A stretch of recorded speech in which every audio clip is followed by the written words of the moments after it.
Can you guys hear me? Are you guys able to hear me loud and clear? Okay, got a microphone here, so you should be able to hear me loud and clear, right? Crisp and clear. Can you hear the sound stage? Can you hear the depth, the bass? All right, guys. Today, we're going to talk about Munich. So, I haven't done my formal live stream with regards to the show. And I wanted to answer your questions since I went to the show. And to be honest with you, it's been the best experience in my short time within this industry. I never thought, never imagined in a million years that I would enjoy this show as much as I did. So, first and foremost, I want to thank everyone out there who met me at the show, who shook my hand.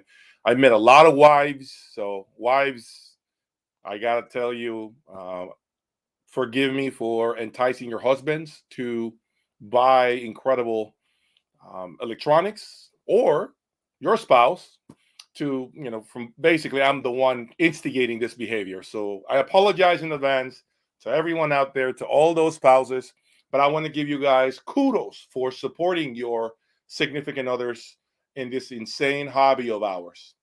Um, I had the most amazing time in Munich. I wish I could have stayed longer, but as I've said in the past, I am employed, so I have a regular job. Audio is not capable of paying my bills, so I have to work, just like many of you do.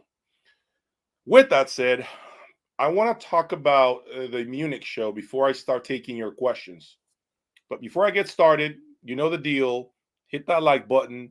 Let's get more people to join us on this beautiful Sunday afternoon, or probably early morning in other parts of the world. I want to make sure that we have a very beautiful live stream today.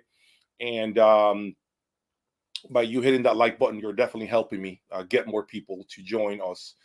So because I have a lot of questions that I'm sure I know you guys have a lot of questions that you want answered. So I am ready and prepared to do that. But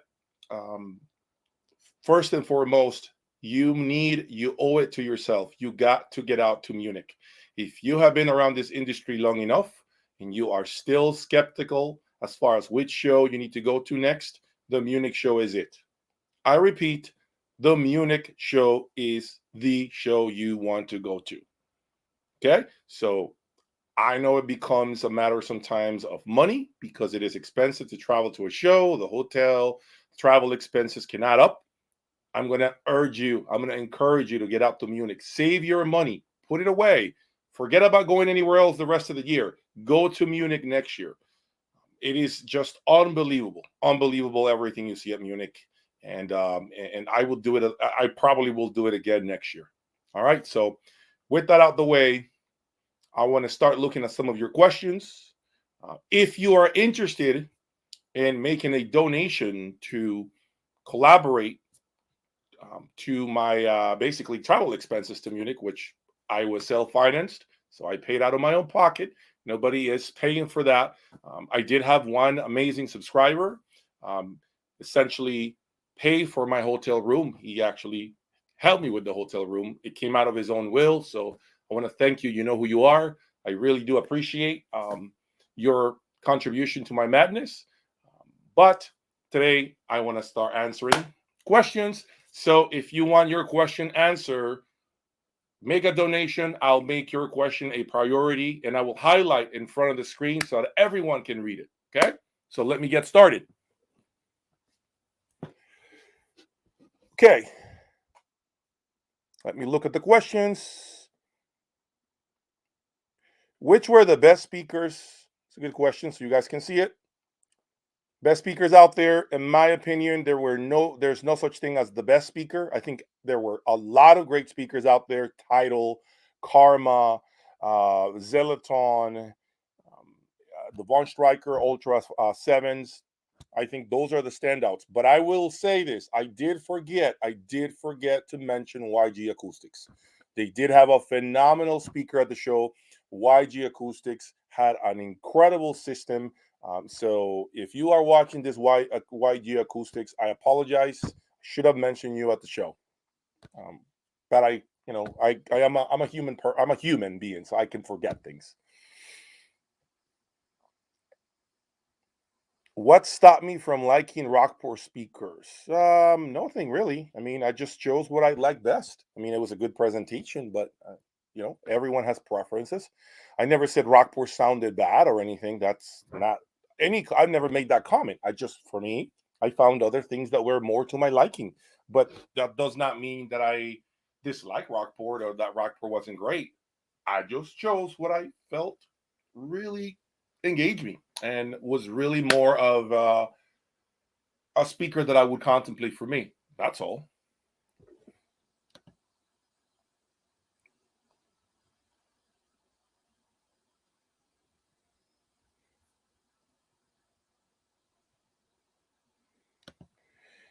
Why are the Europeans so much ahead in terms of high-end hi-fi than US and Asia? Well, first of all, we're talking about an entire continent, a lot of countries.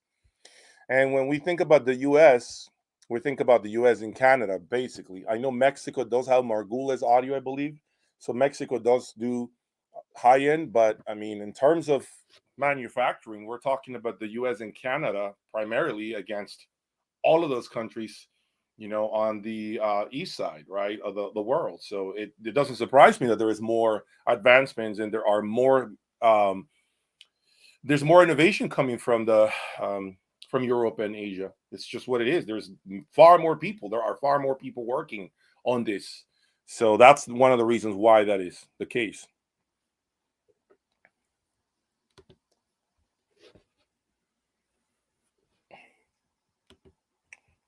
Did I think about Magical versus Wilson Audio at the show? Did I think about this? Let me see. I thought with really both of them were great. Um, Personally, I said it, and I know that I kind of bit my tongue, right, because I did select Von Stryker, which is an American brand, as the best speaker at the show. So I just couldn't deny Von Stryker. I thought it was the best I've ever heard that speaker. And Wilson, I can say I've heard it better, and I've also heard Magical sound better at other shows. So there's no knock on them. I think there was still their presence was felt at the show, but I think Von Stryker really worked harder at this and presented something that was more special to my liking. So as far as which one sound better, Wilson or Magical, it's really a matter of preference. It's like it's Pepsi and Coke, Mercedes Benz and BMW. It's hard to decide. So I think both of them had special things going on for them. But if I'm being honest, I think Magico had a small speaker there in comparison to some of the bigger speakers that Wilson Audio had there. So I'm not going to make a comparison between a $40,000 speaker or a $45,000 S3 MK3 against speakers that are 150, or in the case of the XVX, which were there, which are $349,000. So it's not something that I can embark on comparing both showings out there from both brands. It's very hard for me to do. But I thought Von Stryker topped both of them, if that means anything.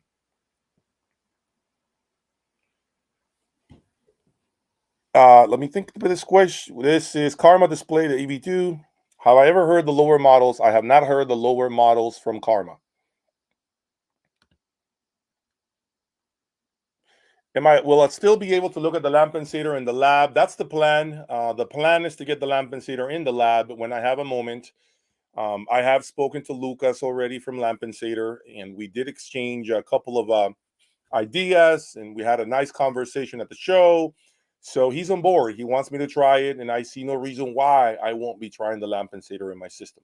I also have one other DAC that will be arriving either tomorrow or Tuesday. I'll keep you guys posted, so keep watching my channel. It's a DAC that has never been in my lab. I've never owned this brand. This is a boutique brand, a very small brand, okay?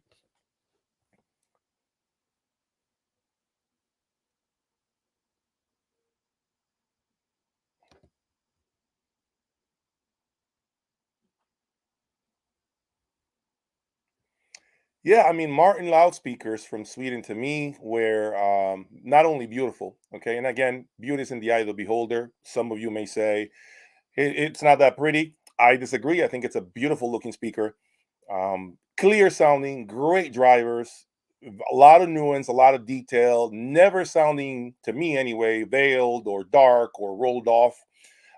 And I'm attracted to speakers that have that level of presence, that clarity that Martin is about really checks a lot of my boxes. Now, can I say that they're as dynamic as Wilson speakers? Based on what I heard there, I don't think so. But to be honest, I didn't play my music. I wasn't blasting the type of music that I love. And I couldn't embark on that and go in through every room asking them to play my playlist. I wasn't going to do that. So, other than that, I thought it was a good sounding speaker, really good sounding speaker. Nothing to knock it for, nothing.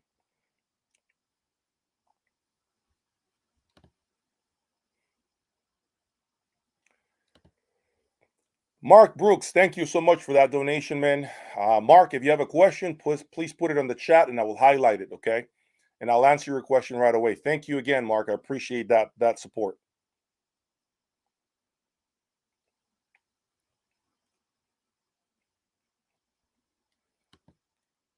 Jerry, I didn't really hear the Karma EV2 on display. Oh, I think you're talking. No, I didn't hear the EV2. Is it, or unless you're talking about the Karma, the red ones, I'm not sure which is the EV2. Is that the one you're referring to? The big expensive Karmas?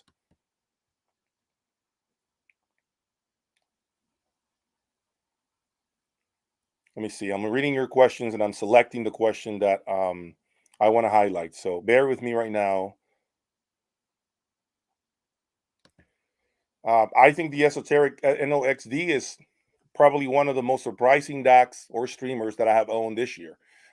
I never expected it for it to have the level of performance that it gives me, but I have no reason to tell people otherwise. I think for 20 grand, the NO1XD, in my opinion, is one of the best streamers out there.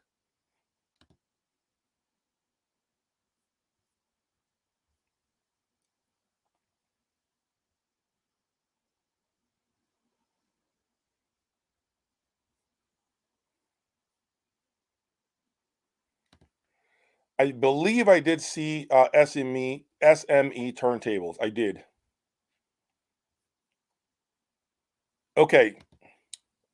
Okay, the red Karma is an amazing speaker.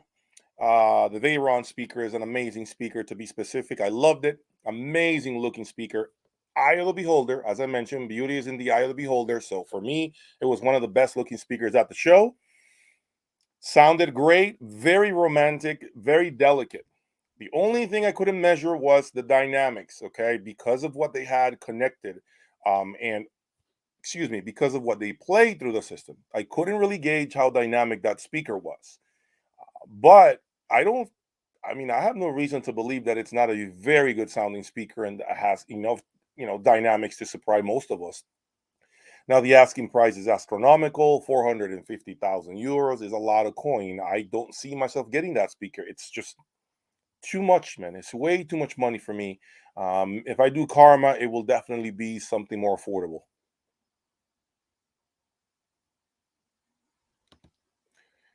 No problem, Mark. Thank you, Mark, for that donation. I really do appreciate that support. Okay. I do appreciate that. It means a lot to me. Okay.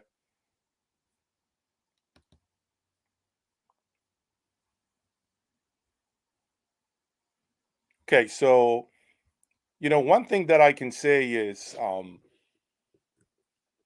want to talk about, Zelatone speakers. That's a speaker that's quite intriguing to me. I really feel that that speaker has something going on that checks a lot of my boxes. And mind you, that was not the expensive Zellaton, which some of you have told me it is incredibly, incredibly like amazing. So I have to go off of what I heard with that plural Evo, which is like 75, 80,000 USD. That speaker is quite impressive. Um, I even got to the point in which I almost reached out to Zellaton to see if I can make something happen. We can make something happen and perhaps put that speaker here. for later down the road, later towards the end of the year, to see how that speaker would do against other speaker brands that are around the same price point. So maybe doing a shootout in here at some point. The problem with doing speaker shootouts is you have to remember the room gets very busy inside, very cluttered, very difficult. And this is why I really do not like to do speaker shootouts. My room is not large enough to accommodate for a lot of speakers in the room. And having the XVXs in here essentially mitigates any efforts. Like, I cannot bring any speakers right now. My XVXs are still work in progress. I do think that I probably will set them up over the next 30 days. I'm not going to jump ahead of myself, but I do think there might be an opportunity soon where we could end up doing something with the setup procedure. And we'll see if Wilson Audio ends up making that a reality for me. But I'm not going to talk much about it. Let's see. Keep your fingers crossed. But I think that the XVX might get completely dialed in over the next 30 to 45 days. And then I'll do a formal review of the Chronosonic XVX. I cannot sell my Chronosonic XVX until I do a formal review. I have to review it very professionally. I have to give you guys my take on the speaker, what's good about it, what's not so good about it. I have to be honest. And so I will be doing that at some point. So until that review hits, until I finally make that review happen, the speakers will continue to be here, and I will not be bringing any more speakers until I have the space for another loudspeaker in the lab. Jerry, thank you. Appreciate you, Jerry. Thank you so much for that donation. Really appreciate it. All these donations are going towards my trip expenses of the Munich Hi-Fi show, if you must know. So this is not going for me to do crazy things. These are all my expenses from everything that I had to pay to get out to Munich, which was not cheap, to say the least. So, Jerry, if you have a question besides the karma question, let me know. I really do appreciate that support, Jerry. Thank you so much for that.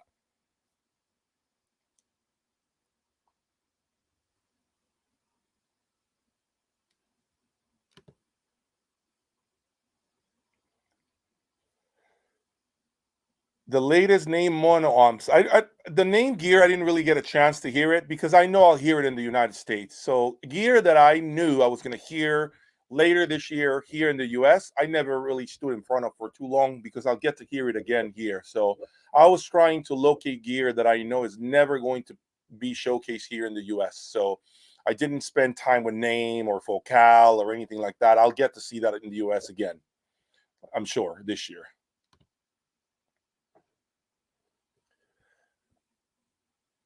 The best bang for the buck, Mark. Are you talking about the best bang for the buck in terms of what? Speakers? I'm assuming you mean speakers. Best bang for the buck. I don't really know. I mean, are you talking um uh, in terms of like a certain price point, Mark? Are you specifically, like, are you referring to a specific price point? I think, for if I'm being honest, bang for the buck, now that I think about it, is probably those YG speakers that were like 19K, $19,999, I think they were. I think those YG speakers really blew my mind. Really blew my mind. So that YG speaker, Mark, and I really apologize once again. I should have mentioned YG acoustics. I really should have. They deserve to be mentioned on my list of top rooms.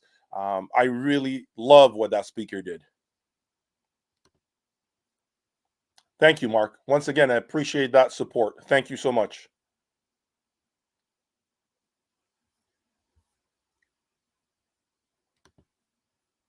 Okay, let me see. Now, I have a question for you guys. Okay, you all are here, 50 of you. Please hit that like button when you have a moment. That will help me to get a larger audience in here, and we can actually have a very nice conversation. But I do have a question. Put it in the chat. From the following three brands that I'm going to mention, and type it in the chat. I want to count if I can. Okay. From the following brands, speaker brands that I'm going to mention, which brand do you rather, or I should say, would you like to see in the lab? Okay. So I'm going to mention them. You guys tell me. Okay. Three brands. Type it in as I go. Von Stryker speakers, Zeloton, Title, or Karma. 4 brands. Vote right now. Type it in the chat. I want to know which brand you want to see next in my lab. I want to see what really entices you. Based on the amount of feedback I get, that will allow me to get closer to the speaker that you all want to see in my lab in the future. Again, this is for later down the road this year, not for right now, not for next week, but at least I want to get starting. I want to start getting preliminary information, okay, about this. So I got 3 votes on Title. Chuck has Title. Well, Chuck voted twice. So let's see. Karma, Jerry, you got Karma. Okay. Infinity Construction has Title. So we have 2 titles, 1 Martin, 1 Karma. Okay. So Title right now seems to be 3 titles. Okay. People are wanting to see Title speakers. 3 titles. Okay. Now we have Zeloton being mentioned. Okay. Great. Karma. Okay. Von Stryker. Okay. Right now, it seems like Title still has the upper hand. Zeloton is right behind it with Karma. Von Stryker last, apparently, right now. So that's fine. Okay. All right. Not a problem. Now I know. Now I know in the direction that we're going. So I just wanted to get a feel for this, at least early, so that I understand what my audience, what you guys want to see. It's important that I connect with you and that I read you loud and clear. Sometimes, of course, I have to make my own decisions based on availability, based on what I have access to. But understanding what you all want to see here is important to me. So don't ever think that I don't listen to what your wishes are, okay, for the lab, because at the end of the day, I wouldn't have close to 19,000 subscribers if I was not listening to you. With that said, is there any interest here with regards to me reviewing an affordable speaker? An affordable speaker that is well known. I repeat, affordable speaker that is well known, that's everywhere, that's making noise. If there is such speaker, type it in the chat. Okay. For instance, I'll give you a couple of examples. You got the PS Audio loudspeaker that we see. I believe it's called the FR35, if I'm not mistaken.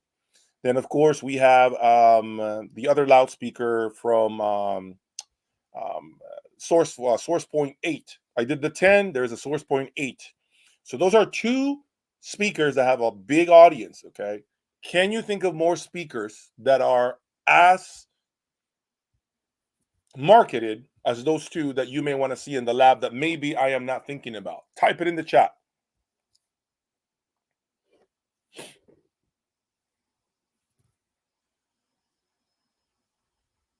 Type it in the chat if you can see it. Okay. Let me see. Hit that like button, folks, when you get a moment. That will help me, really help me to get more people in here so we can continue to do this. Today, I'm going to definitely cut it short. I'm planning to stop in about 30 minutes, give you 1 hour of my time. I've been so busy running errands. It's my daughter's birthday coming up, so I am running around like crazy trying to do the last minute um, errands that I need to, and things that I need to take care of for this birthday party next weekend. My daughter's seventh birthday next weekend. So she's turning 7. I know you all have never seen her, but I do have a 7-year-old daughter who knows, maybe one day she becomes an audiophile and carries on what I'm doing, with what I'm doing today. So that would be great to see. Okay, Mark Brooks, you said Arendal 1723. Never heard of that speaker, but if you can email me, Mark, send me a couple of emails where you've seen a lot of like marketing for this speaker or reviews. I'd like to take a look at that speaker to see if it has enough appeal for the masses. I want to put speakers that are affordable but well known. Nothing that's very obscure, nothing that only a select group of people know about. Okay, because if I buy it, I want to make sure it helps the channel to grow, not to stay stagnant and not go anywhere. Okay, so the point of that is to just entice more people and to give you, of course, my perspective on, an affordable speaker that many of you clearly want to see here on the channel. So to me, that's important. Okay, more, I never heard of that. Mordaunt Shorts 903 SI The Legends. Wow, interesting. Never heard of those speakers. A lot of brands I've never heard of, but I have no reason to not believe you that it is a very good speaker. It's just remember, it has to have marketing. It has to have traction. I have to see a lot of videos and reviews about it for me to bring it. Okay, it cannot be something that's hiding somewhere that nobody knows about. Okay, that's not the point of the review. I need to review something affordable that you all want to see, but that also has a lot of eyeballs on it elsewhere. Paul, you said spatial audio. I heard about that brand, Paul, but to be honest with you, I've never really embarked on investigating it a little more. Tannoy speakers, it's been on my radar. Tannoy speakers, I think, could be a very good addition to the lab. Different type of speaker, concentric driver. I do believe that speaker, the Tannoy speaker, makes sense. It does make sense. I like that actually. Kevin Deal, I think, had it at the show at Expona, and I thought it was a phenomenal speaker. So yeah, Tannoy could be in contention. Thank you for that, Jerry. Thank you for calling that out. I think Tannoy could be a good speaker.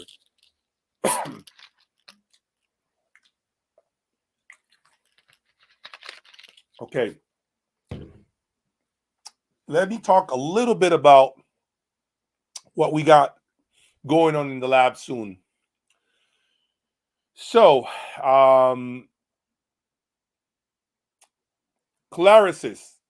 I'm aware you all want to hear Claris's mic, Claris's audio speakers, Mike Norris. I'm aware. I do believe there could be an opportunity for that speaker to be here, and I have something inside of me tells me that that speaker would sound phenomenal with my Boulder 3050s. Probably better than I've ever heard it. Okay, but maybe I'm biased with Boulder. Yeah, Spendor box type speakers are attractive. Okay, I like that take there, Paul. I highlighted you so people can see what you said.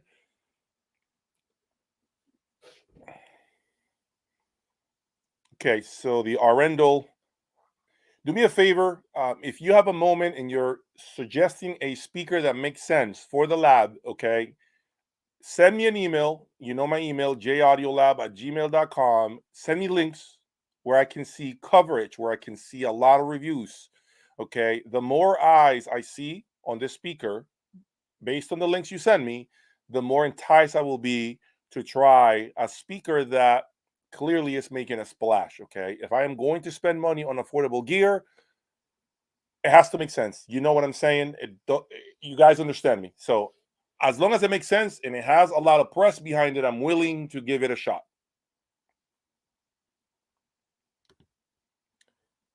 Karma bookshelf. Never thought about a Karma bookshelf, but no reason to not contemplate it. Been thinking about Karma's DB9Ss or DB11Ss. But until I have space for another speaker, I don't know if I want to embark on more speakers right away, which is why I was saying smaller speakers could be more appealing for me at this time. All right, that's interesting. Interesting, Paul. Very, very cool. Very, very cool. Okay, so now let's talk about another thing. So right now, I am in the middle of finding my next DAC, my next reference DAC, which will go on with me for the next, it will be with me for the next 8 to 12 months. And I know I have Lampensator on my short list. Lampensator Horizon is one of them for sure. But I want to evaluate, excuse me. I want to evaluate at least 3 different DACs. I'm not looking for something that's above 100K MSRP. I'm not interested in anything crazy. I do not want to spend that kind of money on a DAC, okay? I want to stay under 100K MSRP. So, can you all suggest a couple of DACs in the chat under 100 MSRP that you would like to see in my lab with one condition. I need to have one condition. Do not send me a DAC that's in the middle of nowhere that nobody knows about. I need to make sure it's a DAC that has some sort of noise behind it. Something that I can say, okay, there's a lot of press. This looks interesting. I've never known about this. Let me call my sources and see if they know about this brand and what do they think of it. So mention those DACs that you think you want to see that are under 100K MSRP, please. Okay, EMM Labs, DA2V. I've heard about that. I almost had it. I almost bought it about 2 years ago.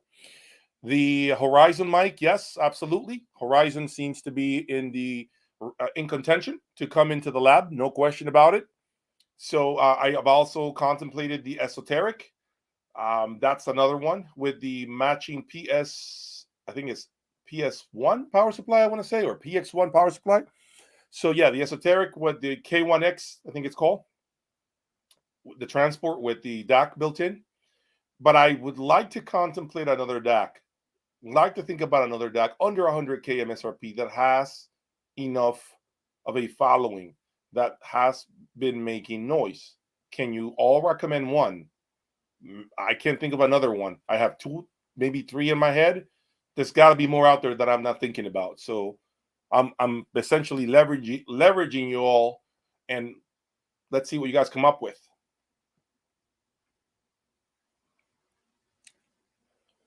Total DAC Triunity. Total DAC is something, Paul, that I've been thinking about, by the way. It seems to be one of my better performing videos was when I actually showcased that room with Total DAC, and I can't remember the speaker that we're using. But Total DAC seems interesting. Mola Mola Tambaki.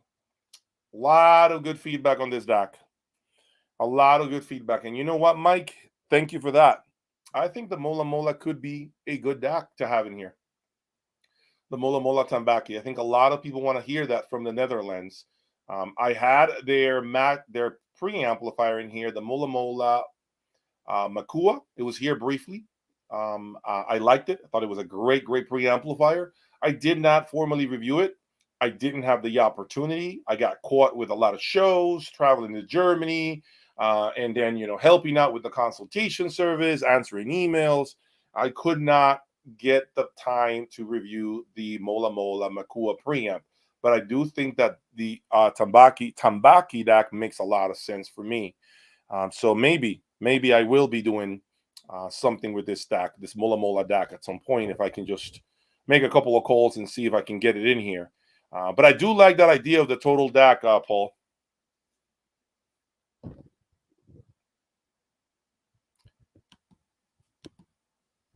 Yep, Jerry, absolutely. The Rossini Apex will definitely improve with a clock. No doubt, Jerry. Absolutely no doubt in my mind that the clock will improve the performance of any DAC.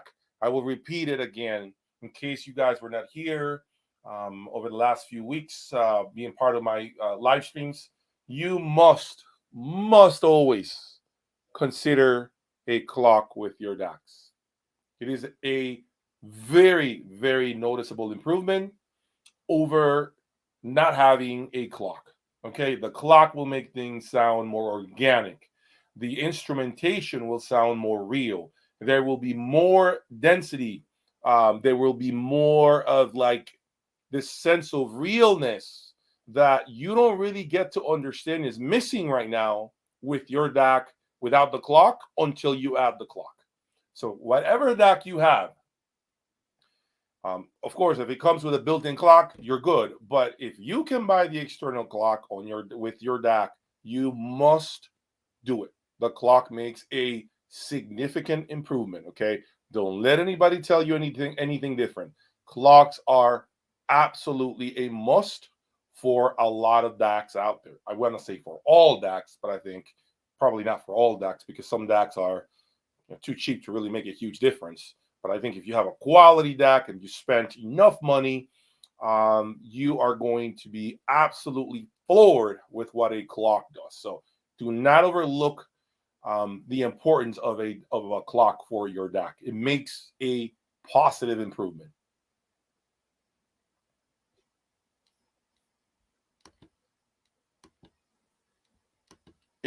Berkeley has been making some noise, Mike. This Berkeley Alpha DAC. I have been told by very reputable sources close to me, that the Berkeley DAC is a mind-boggling DAC.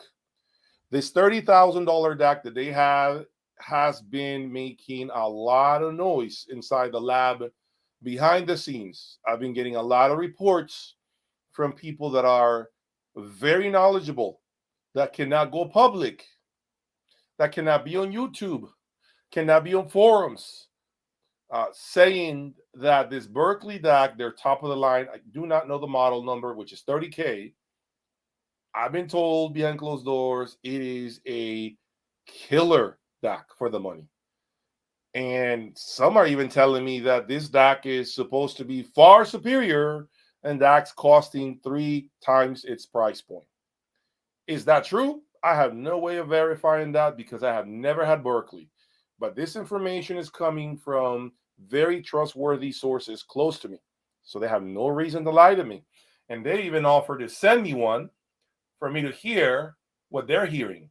Now, the problem is I've been traveling, as you know, so I haven't had the opportunity to settle down. I haven't heard my system in like 7 days because I've been busy with my regular job and my daughter's birthday party next weekend. So I just haven't had a moment to sit down. So I am using a lot of short videos to keep the channel moving. And it's quick for me to give you a taste of what my system is doing. But I haven't had the opportunity to sit down until 2 o'clock in the morning to listen to my system. Just too busy, guys, really busy. But I do promise you that I want to keep on a very flexible mind with regards to DACs. I just don't want to spend 6 figures anymore. I can't do this anymore. I can't do 6 figures on a digital source. I just can't. Not financially. It's not that I cannot do it financially speaking. It's just I refuse to keep doing 6-figure DACs. I refuse to do that. I just don't want to. Thank you, Jerry. I appreciate you. Thank you so much.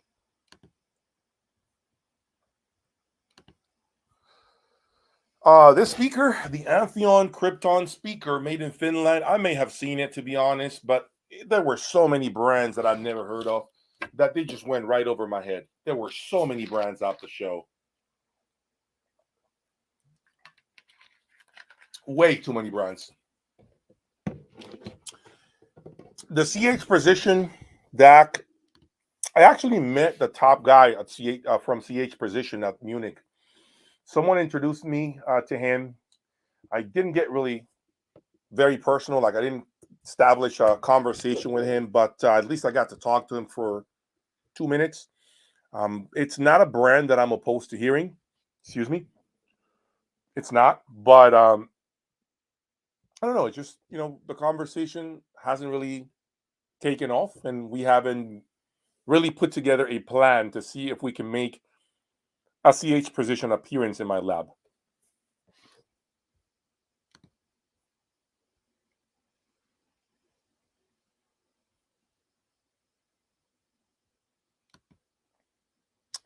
Mike Norris, Mikey's playback DAC. I mean, I already heard it. I already heard his playback DAC in here. Maybe like a year and a half ago, I think he brought it. He had it here briefly. I think at that time I had the Wilson Audio XLF. But, Mikey is different than me. He likes what he likes, and I like what I like. We have one thing in common, which is audio and music. But as far as our systems, we are very different. He likes what he likes and I like what I like. So I just don't think that playback design is for me. I find it a little too warm. I know he calls it very natural sounding, which is okay. It's his opinion. I respect his opinion. For me, it's not, what I'm used to, and so it's a matter. It's like some people like sleeping on a soft bed. Some other people like sleeping on a firmer bed. It's firmer mattress. That's really our differences here. That's how we are different, right? At the end of the day, we sleep on, on a bed, but it's just different firmness. And so he likes his softer, high frequency. I like much more detail and nuance than he does. He calls his more musical. I disagree, but I'm not here to debate his liking or his opinion. I'm here to respect what he likes, and hopefully he respects, what I like. That's all.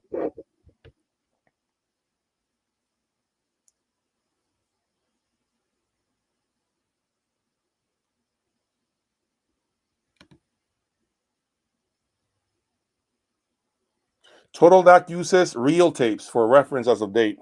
Interesting. Russ, yeah, I think if I wanted to really push my channel to a whole new level in terms of subscribership, I can definitely bring source point eights. I can bring, affordable DACs like Denafrips, yes, Shit Iggy or Hollow Audio. Absolutely, I can bring those DACs. I could buy all of them at once and have them here and play with them. I have absolutely no problem doing that. But I have to make a decision. Do I really want to start doing that more often? Is that interfering with what I do?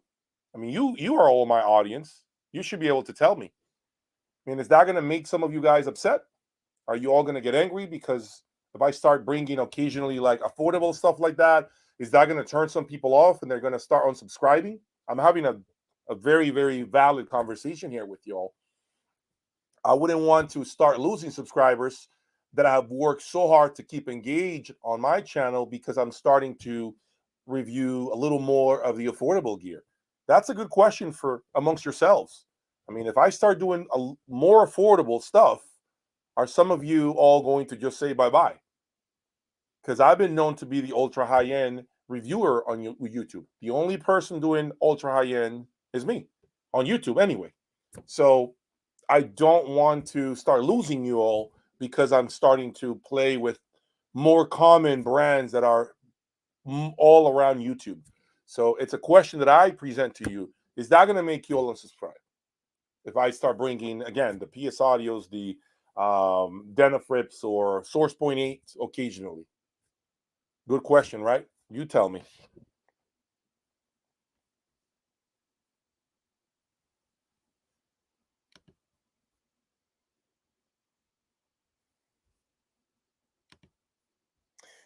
Andre, so I know you wouldn't mind, Andre, and that's cool.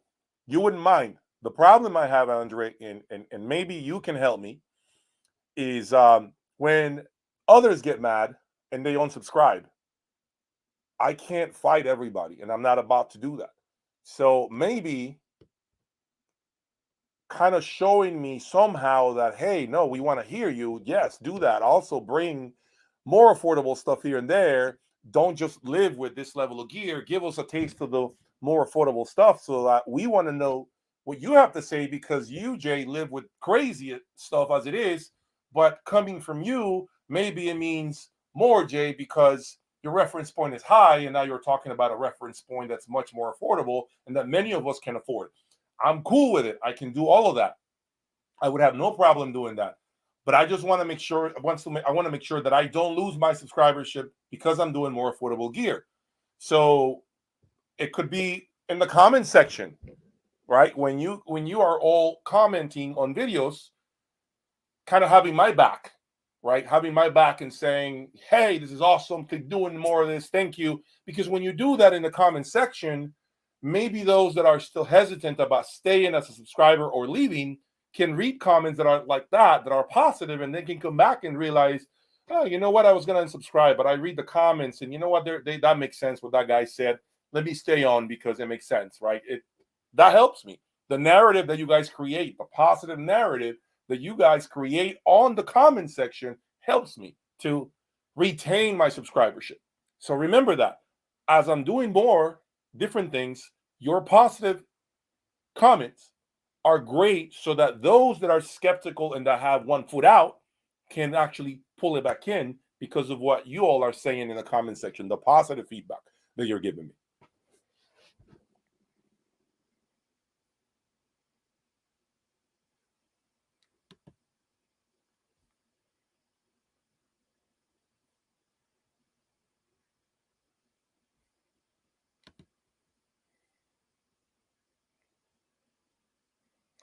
Julian, I agree with you. I agree with you, Julian. I mean, I have absolutely no doubt with what you're saying. I have no problem, and you bring up a good point.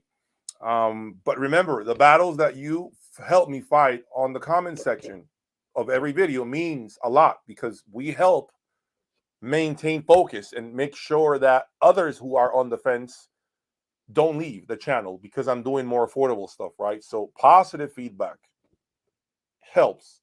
It's a proven thing on YouTube.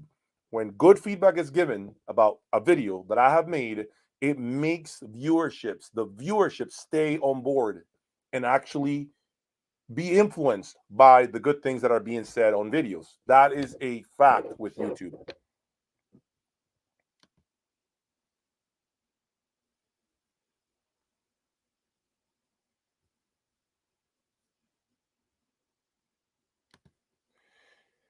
Yeah, Ricky, I'm all for it, Ricky. I mean, I'm all for staying with the ultra high end.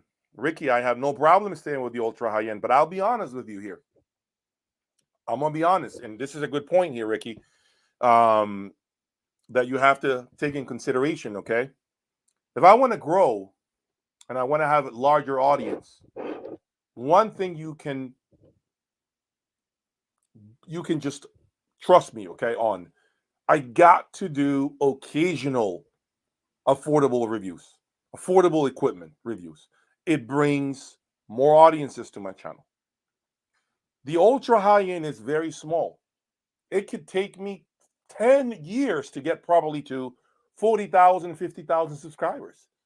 And I can't sit on 30 to 40,000 subscribers I can't wait for 10 years to get there. So I have to find ways of promoting the channel. And so I will say this as an example for many of you guys, actually. Source Point 10, when I did that Source Point 10 review that had a very good feedback from a lot of people in the industry, the review that I did not bash the brand. I don't believe in bashing, brands hard in order to pump up something else. I don't believe in that. If I did that in the past, I'm not doing that anymore. What I do believe in is being objective and truthful as far as what I like and why, and giving you options. Here's a brand, 30K, sounds good, does X, Y, and Z amazingly. It's incredible. But here's another brand that's 30K and it gives you that much more. At this point, I feel like this is good, but I'm not sure if it's really good at 30 grand when you can look into these other options that I've had to, and that, in my opinion, deliver more for the money. See, that's not a harsh criticism towards this component. That's just me telling you this is good. I just don't know if it's good at 30K or 20K because I have these other options and I present those to you that you should look into. That's kind of like the reviewer that I want to be. See what I'm saying? I want to tell you, hey, I wish that the screen didn't have any glitches and show you that. Here, look, the screen is not scrolling right. Or, the binding posts are a little cheapy. You can see this. I know of another integrated that's better for the same money. Look at the binding posts on this one. They're better. That's kind of like the objective review I want to do, right? Slice and dice things, but give you examples of something else that for the same money or even less brings more to the table. See, and that's not in any way, shape, or form bashing a brand because I can still be objective and talk about how good it sounds, but maybe I don't like their binding posts. Maybe I don't like their cheap construction. Maybe I don't like, something else about it. And I can say why. Well, here's why. Because look at this one. That's the type of reviewer that I want to be, and I don't have to diss anybody by doing that.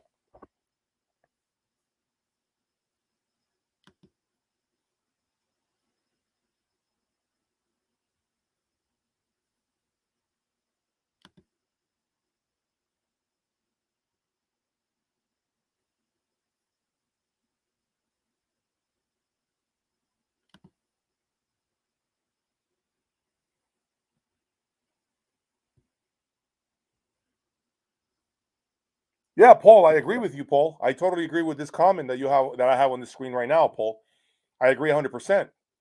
So this is kind of why I want to start introducing some affordable gear to get more eyeballs on the channel because I've realized that as far as ultra hi-fi ultra hi-fi and reviews and equipment is concerned, I'm I've been through a lot. Basically, I'd say at least 80, 85% of what's out there. So, I get to a point where I become unrelatable to most of you. That's what I was looking for. That word, that sentence. And I don't want to become too unrelatable. I want to still be able to get close to you at times and give you my own biased opinion.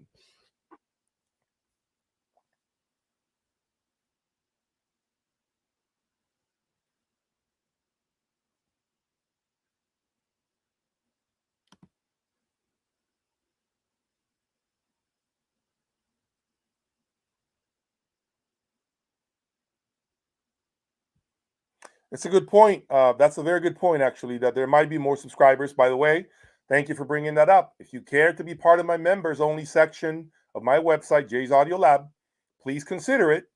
I promise you, there are so many videos there that I'm unable to put on YouTube. Okay, videos that talk about all sorts of things within the audio industry that I am 100% sure you will find very interesting. If you're looking to buy your next component and you are looking at spending 10 grand, 5,000, 30 grand, 40 grand, 100 grand, and you have 10 options to choose from, my consultation service, in my opinion, it's the best money you can spend because I'll narrow it down to 2 or 3 brands based on my own trials. So, something that was never done in the past. Consider it, okay? Go to my website, jaysaudiolab.com, and look into the members only section. There are many videos there. And if you're part of the Ultra Hi-Fi member group,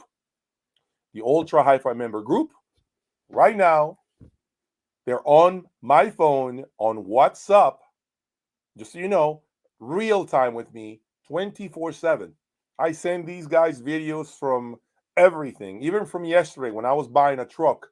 They knew I was there. I'm sending them videos about anything and everything. We have a lot of fun here, not just with audio related stuff, or although most of it is audio related, we also have a lot of fun as a community here. If you become a member of the Ultra High Five members only plan, you will be here with me real time. I will answer questions when I roll out of bed every day if I have to. Every day I'm in contact with them. So I'm telling you, if you decide to, you're not gonna regret it.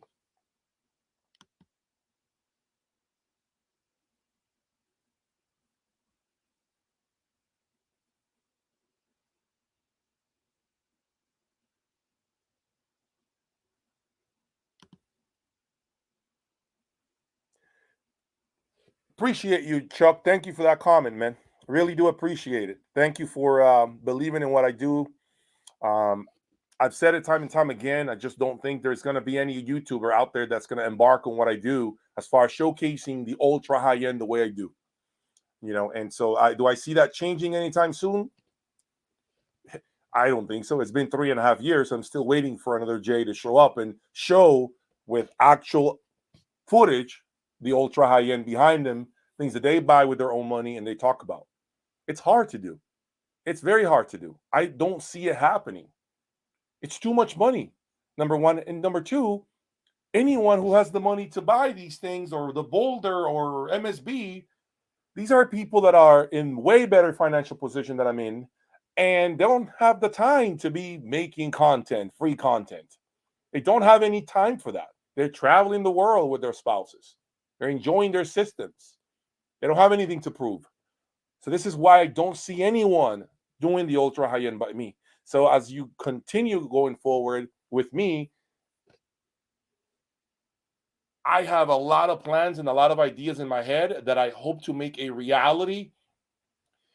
But I am getting to a point, if I'm being honest, where I'm also needing extra help, other hands to help elevate my brand even more because I'm getting to a point in which I can't be just one man operation. Well, even though my wife does help me with the website, I am getting to a point in which I'm starting to really need more help to continue to expand and get larger. But the problem is that scalability right now is something that I need to really think about because that means branching out into a Facebook group. That means Instagram. That means other platforms and maintaining those. And that takes time out of my day. So I have to really think about what can I do to continue to expand, and that will come with time. I'll put it like this. Most of you out there have played video games at least one time in your life, right? In your childhood at one point. When you guys play video games, you started with beginner mode, right? Or novice mode, right? Amateur mode. And you beat the game, and then what did you do after that? You moved up to intermediate, and then hopefully to expert, right?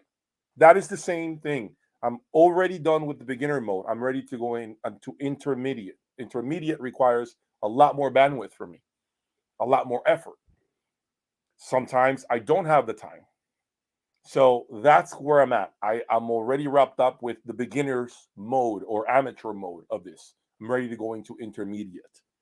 And I need to figure out what it will take so that I can be successful at the intermediate level.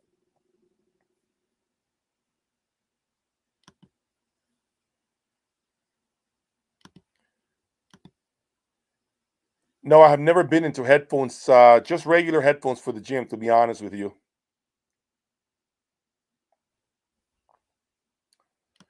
This brand right here, Todd Gershman Acoustics.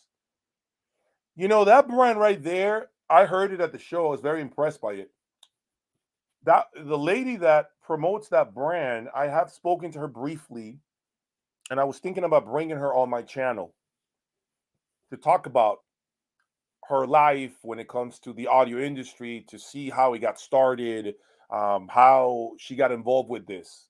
I think she's the only one besides Angie who is the distributor for North America of avant-garde speakers. I'd like to get a couple of interviews with females that are in the industry at this level, doing their own thing, working the hard, doing the light leg work, the lifting, and just picking their brain and understanding how is it that they got to do what they're doing today. I think a lot of you who are males probably watching right now, I'm assuming, would be interested in knowing how this, happened for them. I'm very interested.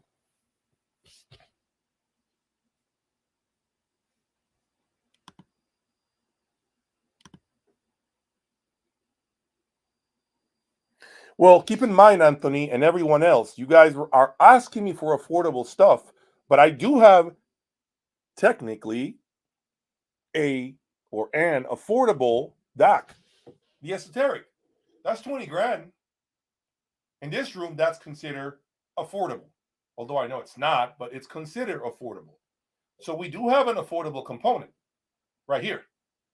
So that's what I'm saying. Like, I'm looking to do things like this to kind of switch things up. The Darziel preamplifier is a boatload of money. It's like $74,000. I brought it because I wanted to hear it with my Boulder, and I think I've gotten exceptional results. So just to switch things up, I do that.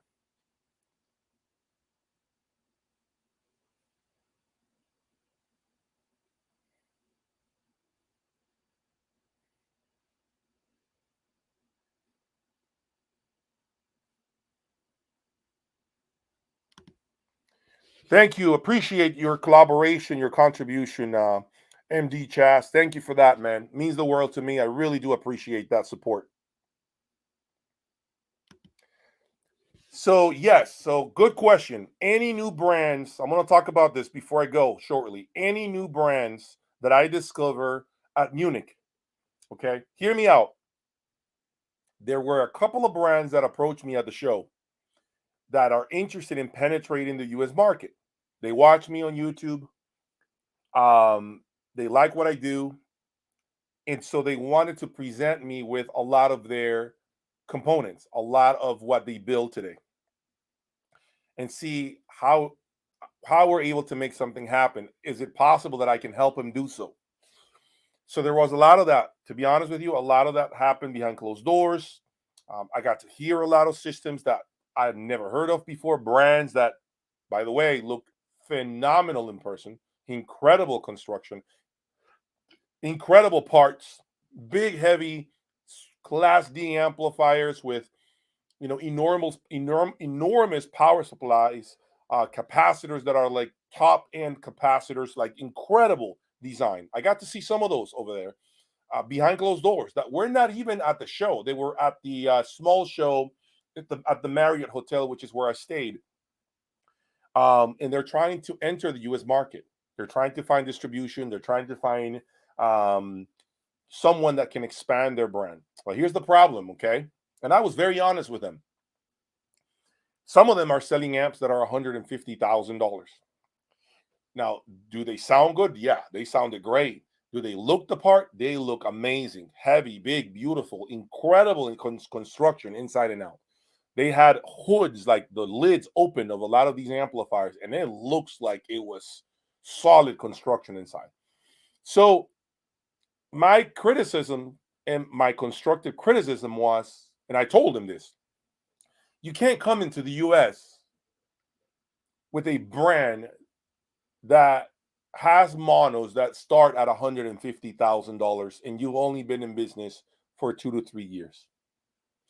And what I mean in business is since you started this company, not how long you've been involved with audio. I mean, as a business, producing, as a brand, as a manufacturer of audio components. You've only been here, you've been doing this for 2, 3 years. I gave him that feedback. You can't come into the United States fresh, slinging $150,000 monos. Nobody's going to buy that from you. You're 3 years old. What if tomorrow you go belly up and they need support, they need service? The average American audiophile will not go for that. Okay, one thing I've learned about American audiophiles, in case you're watching, and if you are a brand watching me and you're trying to penetrate the US market, is American audiophiles tend to be very loyal to American products. Number one, okay? That does not mean they do not like Euro stuff or foreign product. I'm not saying that. But typical American audiophiles always try their domestic brands first. And once they've done that long enough, then they start to get curious about European or Asian stuff. Okay. However, one of the biggest turnoffs for American brands, for American audiophiles, is customer service, which I will say a lot of European brands are not the greatest at. Take forever to respond to emails. Unfortunately, Europe, and I don't want to like bash the European continent. That's not what I'm doing here. But in Europe, there are a lot of holidays. In Europe, they go on vacation for 2 months. Nothing happens sometimes for 30 days. You all get breaks in the middle of the day for 2-3 hours. That's fine. I'm not criticizing the system.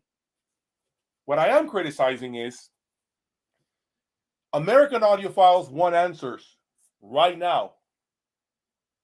They email you, they expect an answer in 24 hours or something. Or at least, we got your email, we'll get back to you. The problem is most European brands don't answer right away. They'll go 2, 3, 4 days. Multiple emails need to go out to get answers. And once you do that to American audiophiles, you've lost your credibility with them. You can't do that. If you're a brand in Europe trying to enter the US market, customer service is king, is number one. Number two is your repairs. How bad is it? How long will it take? Do I need to ship stuff out to you? Am I going to be out without a component for 3 months? If that's the case, you probably will not be good in the United States. In the United States, American audiophiles, because of the life that we live in here, we live fast in the US. Okay?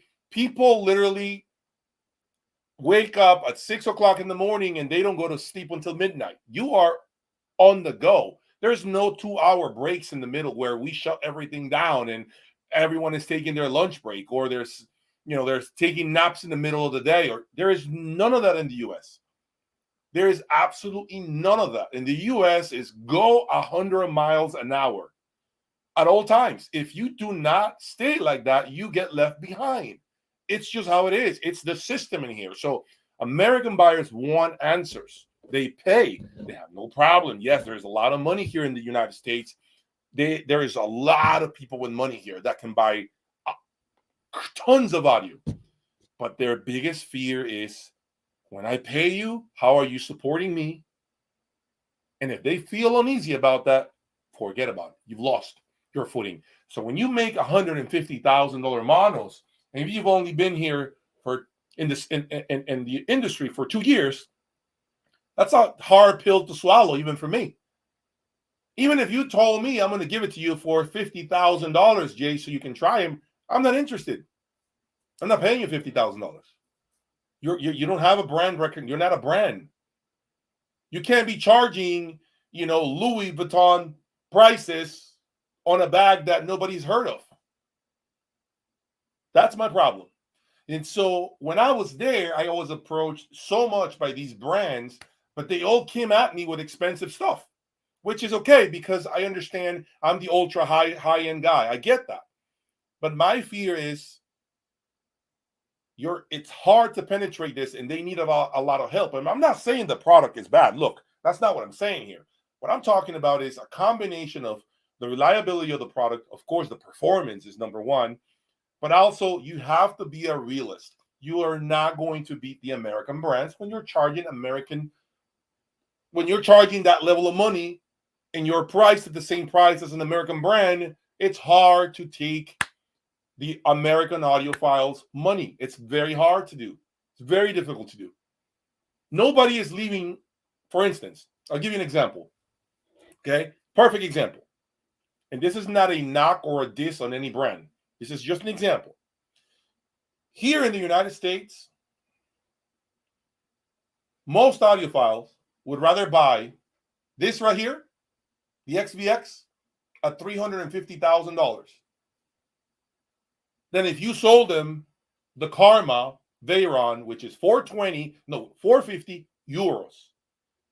And if you sold that to them for $350,000 US, people will still buy this here all day, every day. Right here. Really? You see what I'm saying? You know why? Because of who it is, because of what they are, because it's a huge investment. And mind you, I'm talking about Karma, which is a very well-known brand. So imagine those brands that are trying to enter the US that are nobodies charging this type of money for a speaker. You're not going to sell that here. You're not going to sell that here because you're entering at this price point.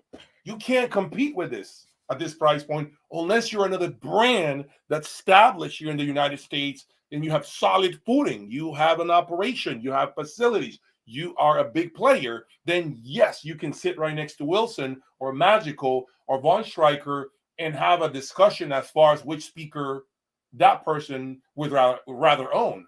But when you're a nobody and you have no name and you haven't been around long enough, you can't be pricing stuff at this price. Well, you can't be pricing monos at the price of Boulder Electronics. You can't when you have no name. You don't have a name. You don't have a name. So your only shot is at giving a lot of price performance. Then you could be like, wow, those amps are $40K and they're beating my $200,000 monos.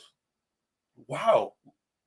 That is a way of entering the American audiophile mindset, okay? When you provide superior performance for far less money.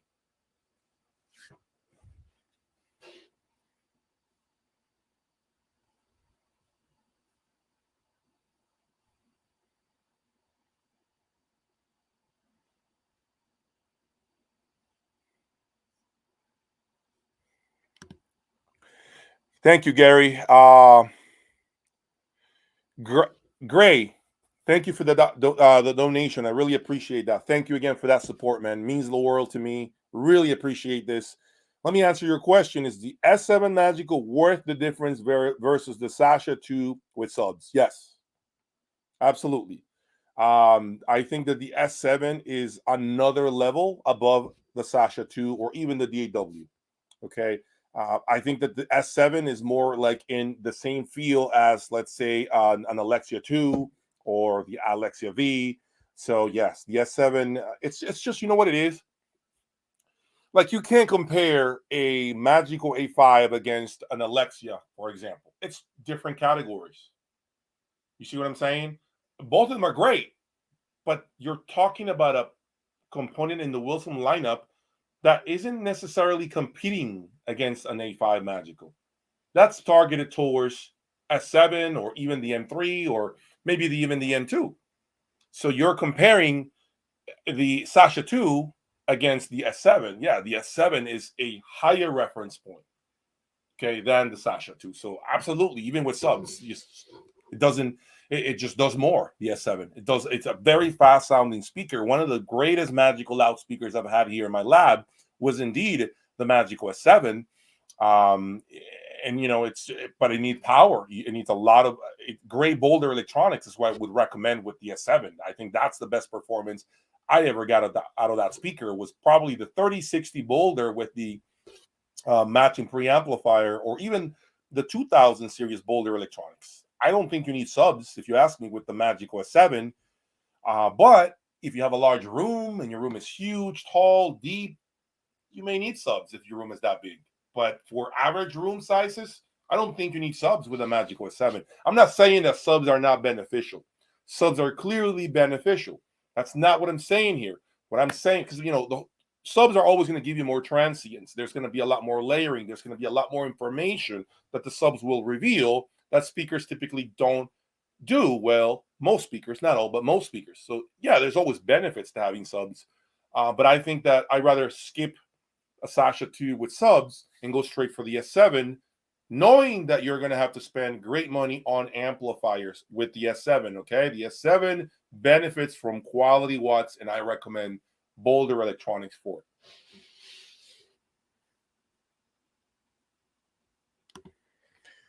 it. JNC, great question about Sim Audio. That 861 has my name on it, okay? I'm looking at the screen and telling you. That 861 Sim Audio amp has my name on it. That has my number. I saw it.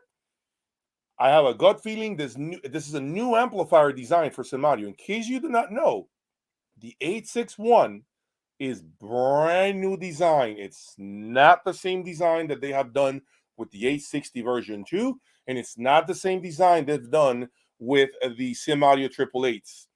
I dare to say, and I hope I'm not wrong. I'm not wrong for saying this. I dare to say that a pair of 861 monos probably beat the 888 Sim Audios. Yep. I dare to say that is probably what's going on. So I definitely want to try that 861 Sim Audio stereo. It's larger than the 860. Do not think it's the same size. It's a much larger amplifier than the 860 version 2.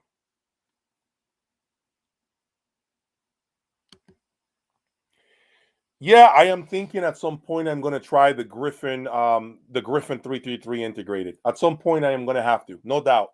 I'm going to have to. Okay, so when Griffin begins to ship those out, I think I'll probably make a video. I also need to bring the Apex, the Commander. I'm headed to Boulder at the end of this month to do the factory tour. So I'll be at Boulder at the end of this month. I think it's June 30th. I'll be there doing a full day worth of work. So stay tuned for that Boulder factory tour, which would probably come out first week in July, more or less. More or less. Okay. So, but yeah, so I got a lot more things in my head. This week I'm taking delivery of a new DAC. I'll make a quick video about it. I don't want to talk about it yet. So we'll see how that DAC does here in the lab. It's a tube-based DAC. It's not the Lampensator. It's another DAC. Let me see.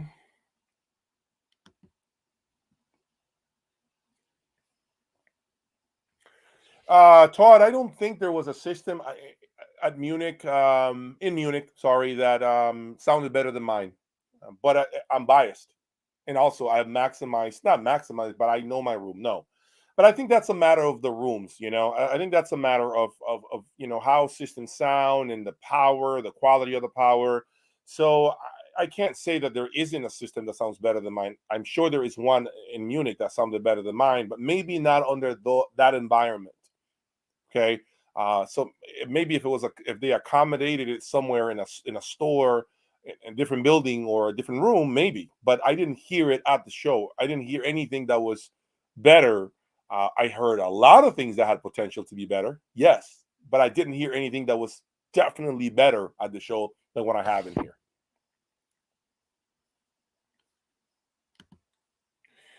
No, I don't have any plans on bringing any Pilium audio gear. That's not really direction in which I want to go in. I know some of you all have been asking me for Pilium. I don't have any interest in Pilium gear. There is a distributor in the United States already that I think he's doing a great job at promoting the brand. I'm just not interested in promoting brands for other people that unfortunately don't want to, work with me, meaning facilitating things for me or making things a reality, right? Um, and I want to make sure I am very honest about one thing with you, okay?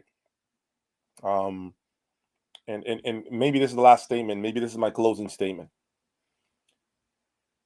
When I knock on doors, because let's say I'm interested in bringing a product, let's say that has never been here, from a brand that may not be well known.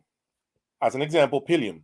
Okay, it's not Boulder as far as like the recognition. It's not D'Agostino as far as recognition. It's not at that level. Okay, but I'm not saying it's a bad brand.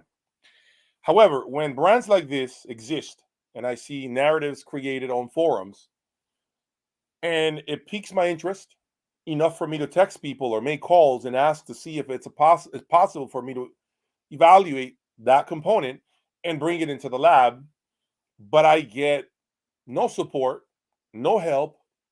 I get essentially no desire from the other parties to do so. Then that's okay because they're not forced to help me. I respect that. That's okay with me. But I also don't have a reason to help them either by bringing product on my channel that belongs to them. That is basically what they represent.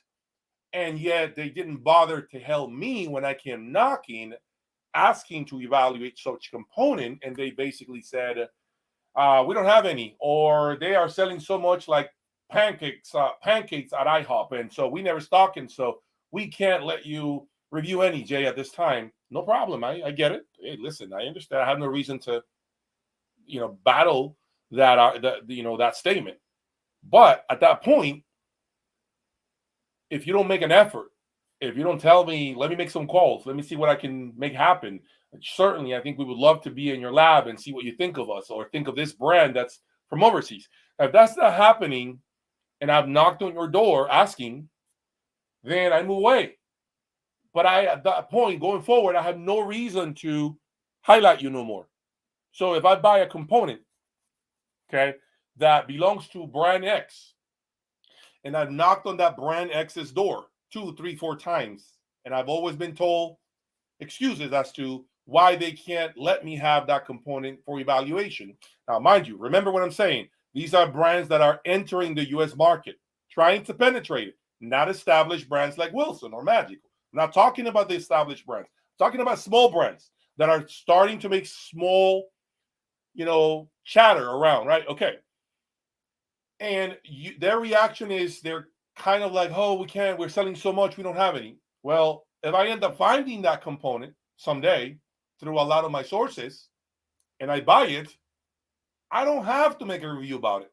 I don't have to make a review about it because I found it through my own sources. I paid for it. The brand didn't help me getting it because I knocked on their door 3 times and they gave me the runaround. So at that point, I don't have to make a video about it. I don't have to highlight it on the channel. Why would I? Why would I give them marketing so they can keep selling that product in the US through the distributor who didn't help me? Why would I do that? I just knocked on their door several times. It was turned down for whatever reason. They didn't have any, we don't stock it, whatever excuse they have. So then all of a sudden I find it through one of my sources or dealers or friends. I buy it because I want to hear it and see what it is. That's cool. I can do that behind closed doors, but I don't have to give them airtime. You see what I'm saying? And this is what a lot of brands who are watching me right now, and again, I'm talking to brands that are not at the level of the Wilson Audio, that are not at the level of the big heavy hitters of the industry. I'm talking about those brands that exist in the US that have a distributor, okay, that are creating all these narratives on forums as being the next great thing. That's fine. And you caught my attention, and I knock on your door, and I'm asking you, hey, I've heard about a few things, good things about this. Can I review this? Can you send this to me so I can do a private evaluation? And the answers I get are not positive because they're always saying they don't have any in inventory, which, by the way, if you're a distributor, don't lie. You have a way of getting things, okay? You have a way of calling your brand manufacturer and telling them, hey, Jay is requesting. We got to send it to him. He's the only dude doing the ultra high end. He's growing. I think it's in our best interest to, let him have it, and obviously set expectations with him, letting him know, hey, look, if you don't like it, don't make a video about it, and no harsh feelings. Cool.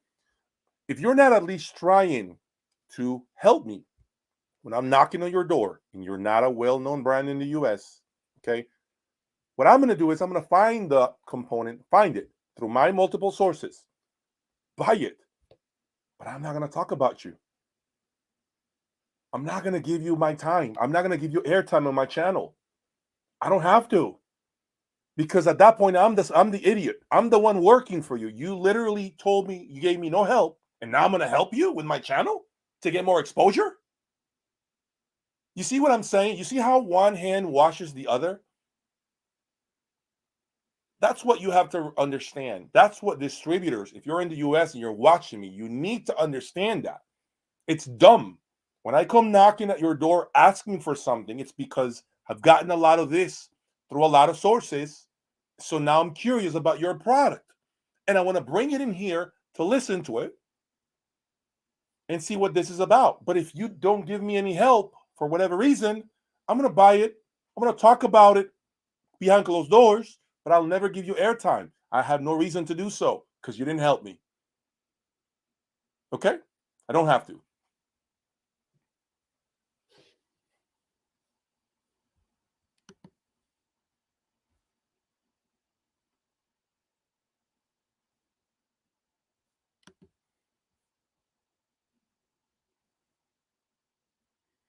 Thank you, Joe. I appreciate that, man. Thank you so much.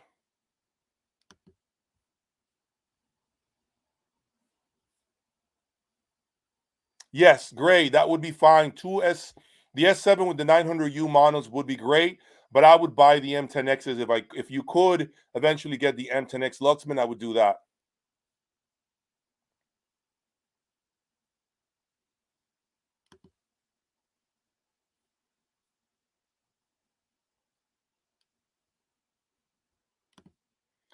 Tom, yes, the Boulder factory tour is a first. So stay tuned for that. I plan to do a phenomenal job there.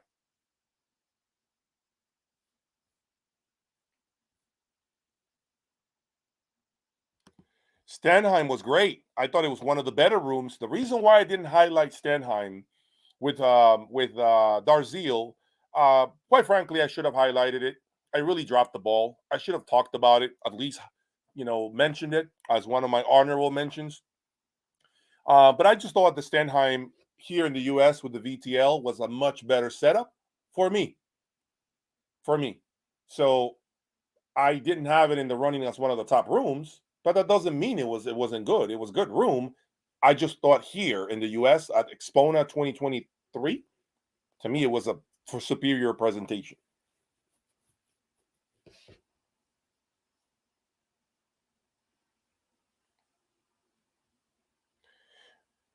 Okay, so with that said, my awesome audience, I want to thank you all for your time today. I am getting ready to take a bath and watch the Miami Heat play against the Denver Nuggets tonight. So I'm rooting for the Miami Heat. Let's see if they win. And I hope you have a beautiful rest of your week. I appreciate you all, every one of you who is here day in, day out. Really appreciate the likes, the subscribership, and of course, standing behind what I do. And last but not least, I want to ask you one favor. All of you, 76 of you right now that are watching me before I go, one favor. When you get out to shows and you talk to brands and you're striking up conversations with actual manufacturers, if I have had any influence in your buying decision, if my reviews helped you decide to buy brand X, when you get to a show and you meet the brand X, the manufacturer of brand X, do me a favor and let them know face to face, I bought this brand X product because I watched Jay's Audio Lab and his review on it. When brands hear that from your mouth, if that's the case, that matters. that creates traction for me. That means the world to me, because all you're doing now is dropping those seeds of confirmation in front of their eyes to understand the impact that I have. So remember, in the future, when you get out and you meet brands, and if I was the main reason why you bought a component, walk up to those brands when you see whatever they're displaying and strike up conversation and make sure you let them know, awesome product, but I got to thank Jay because of his video is why I bought it, because of what he said. That is the best impact you can make. That is the best impact you can make that benefits me. All right? Thank you all. Appreciate you all one more time. Have a beautiful evening, beautiful morning, wherever you are. Great rest of your week. And don't forget to check out my website, jaysaudiolab.com, for more additional footage, exclusive content, and a wealth of information that will be instrumental in your own journey. Take care, and I will speak to you soon. Peace.